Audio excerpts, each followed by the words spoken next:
Let's chitty chitty bang bang. So in today's video, do I know what we will be talking about? No, per usual.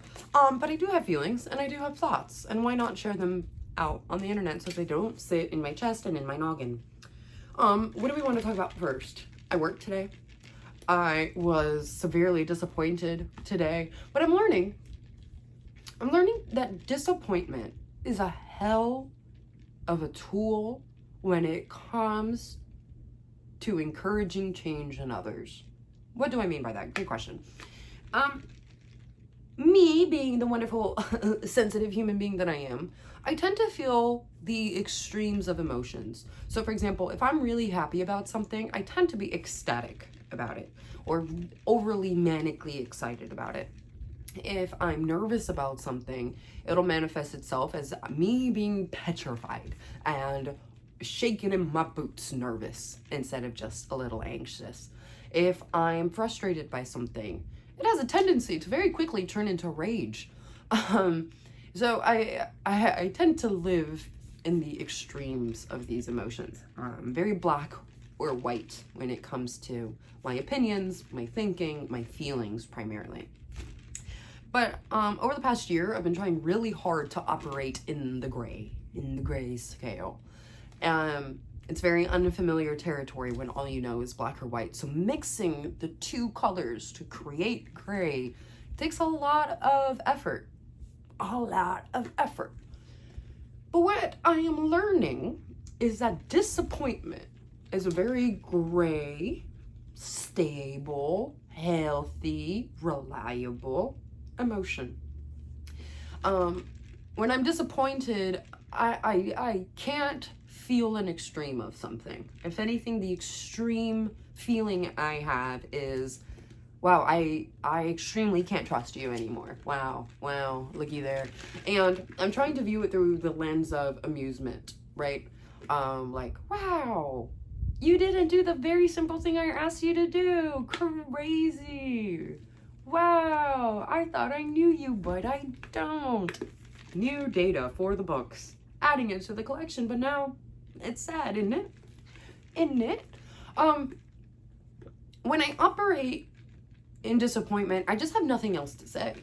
When I'm mad, I have things to say. When I'm excited, I have plenty of things to say. When I'm disappointed, there's nothing to say, because what can I say that matters, right? What value is me saying I don't trust you anymore going to bring? So silence, right? But then another thing I'm learning when it comes to disappointment and choosing to shut it up is people will then come up to me and go, what's wrong? Fair question. You can tell something's the matter. I didn't have to operate at an extreme of an emotion for you to recognize that something mattered to me. Wow, crazy. And so because I'm now disappointed, operating in the gray, I can calmly say, oh yeah, I just don't trust you. And that's really sad. And I'm disappointed in you because I asked you for the simplest of things and you didn't follow through. Therefore, I can't ask you for bigger things. And because you very much won't follow through. And not only that, I wanted to build a relationship. And without a relationship built on a foundation of trust, I can't trust you. And therefore, you're not allowing me to be trustworthy for you. You can't ask me for things now in return because it won't be fair. It won't be equal. So instead of pursuing an actual relationship with you, I have to now establish boundaries. And my boundaries mean I'm not willing to entertain you. I'm not willing to assist you. Because you're just taking from my cup rather than pouring in. And that feels like a really selfish thing to do when you identify as a very selfless person. But yeah, stand 10 toes, man. And you're confident enough, you're disappointed enough where you go, yeah, what's the point? I've done that twice now in the past 30 days. 2 separate occasions, 2 different little stinky doodle bobs involved. And both stinky doodle bobs took my response and ran with it in the best way possible. One really leaps and bounds, 180'd their entire life after that conversation.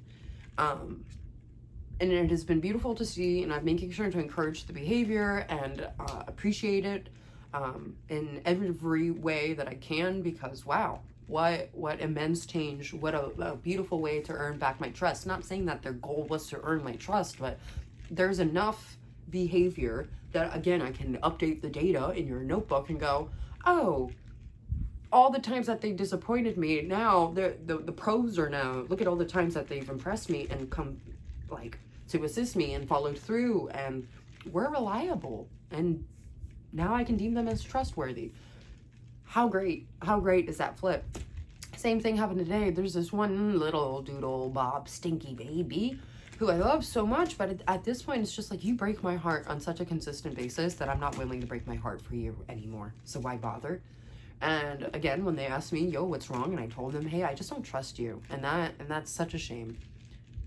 They didn't have the ability to fix what needed to be fixed in that moment, because I had already done it.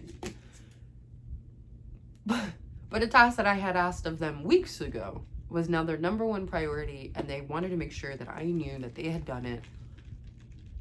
And it just like earned back a trust point. Did it earn back enough trust to undo the disappointment? No, now there has to be a new pattern of behavior, not one-offs. But disappointment is a hell of a feeling. And I hate the fact that I'm disappointed all the time, but hey, it beats rage. I used to think rage was a really productive emotion, and it can be.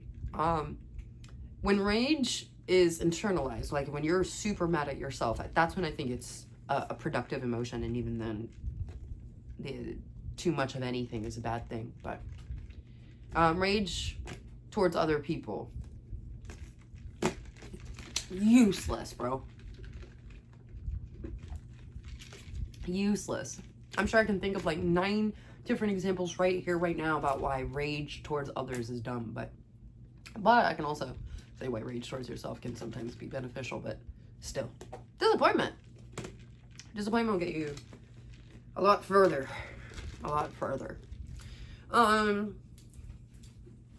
Anything else I want to chitty bang bang with the people about? No, not necessarily. I just have like a full day of things ahead of me for the next 48 hours. So I don't know the next time I'll be able to make a video. I've enjoyed the momentum of making so many videos. This is not my first one of the day, but listening back to the first one, we were operating in an extreme of an emotion, and I think that was mania. So we calmed down. But also, my mama got home midway through me filming that video, and it just sucked the life out of me. I'm not saying that my mom is an energy vampire or anything like that. I mean, keep my comments to myself, but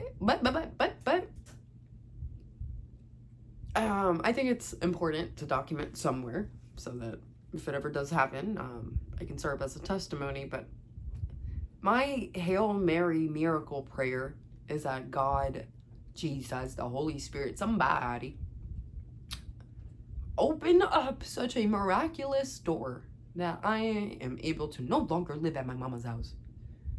I'm very grateful to live at my mom's house. I'm grateful that I have a mom who is alive and willing to let me live in this room of our home.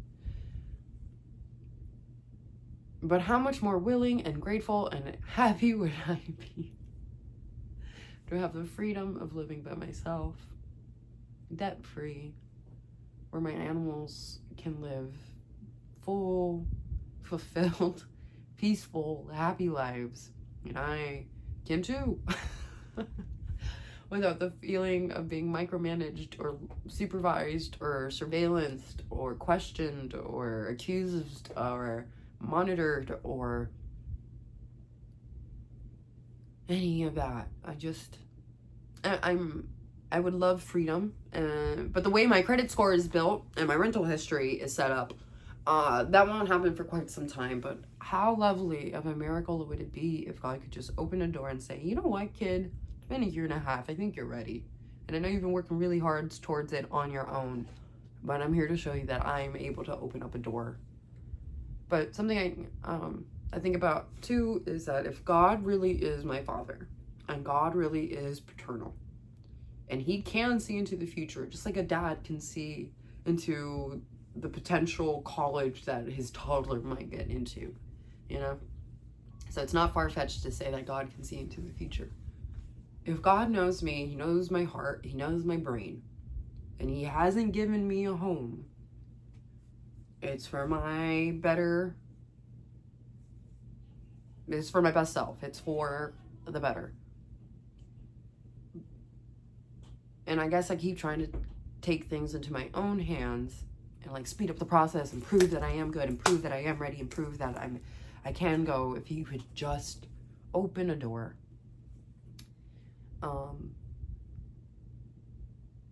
But yeah, that's my Hail Mary prayer, is that in the next 90 days to not live here, but rather still have a good relationship with my mom, her be alive and well, but I have my own home with my animals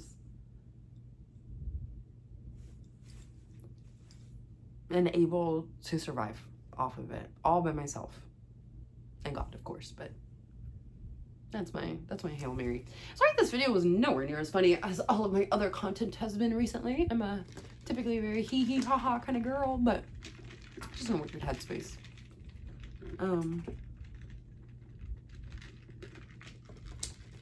Yeah. Anyway,